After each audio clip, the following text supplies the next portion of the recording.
Hello guys, ఎలా ఉన్నారు? Welcome back to MKR foods. మేము ఈరోజు మార్తాలిలో ఉన్న సాయి అరుణ రెస్టారెంట్కి అయితే వెళ్ళిపోయాము.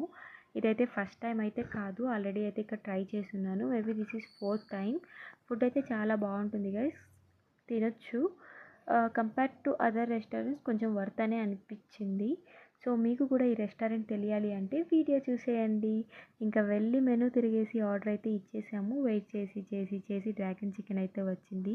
బట్ నాకైతే నచ్చలేదు. లాస్ట్ టైంలో అయితే నిజామ్స్లో తిన్నాను, అదైతే చాలా బాగా నచ్చింది. సో అందుకే ఇక్కడ అదే చెప్పాను. బట్ ఇక్కడైతే నచ్చలేదు. నిజామ్స్ అయితే పర్మనెంట్గా క్లోజ్ చేసేసారు. Next butter non and kaju curry కోసం ఫైట్ చేశాను. మా ఫ్రెండ్స్కి ఓన్లీ నాన్ వెజ్ అంట. ఇంకా ఆ ఛాన్స్ నాకే ఇచ్చారు. నేను ఓన్లీ బోన్లెస్ అన్నాను. So as per my requirement spicy boneless chicken order చేశారనమాట. స్పైసీ అనేది మనం యాడ్ చేసుకున్నాం. ఇంకా ఆనియన్లో లెమన్ పిండేసి ఇంకా మనం యుద్ధానికి దిగేసాం. ఒక్క పీస్కే అవుట్. సో వేస్ట్ చేయకూడదు కాబట్టి ఎలాగో అలా తినేసాం.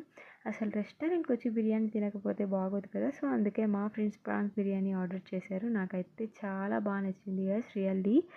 అండ్ లాస్ట్లో నేనైతే కుకుంబర్తో ఎండ్ చేశాను. మా ఫ్రెండ్స్ అయితే ఎక్స్ట్రా రైతా తెప్పించుకొని మరీ తాగుతున్నారు. ఇంకా బిల్ అయితే వేయించేసుకొని వెళ్ళిపోయాము. సో మీకు కూడా ఇంట్రెస్ట్ ఉంటే ఒకసారి ట్రై చేయండి. అండ్ ఈ రెస్టారెంట్ ఎంతమందికి తెలుసో కామెంట్ చేయండి. అట్లీస్ట్ తెలిస్తే ఎస్ అయినా పెట్టండి గైస్, రెస్పాండ్ అవ్వండి. అండ్ వీడియో నచ్చితే లైక్ అండ్ సబ్స్క్రైబ్ చేసుకోవడం మర్చిపోకండి. Bye bye.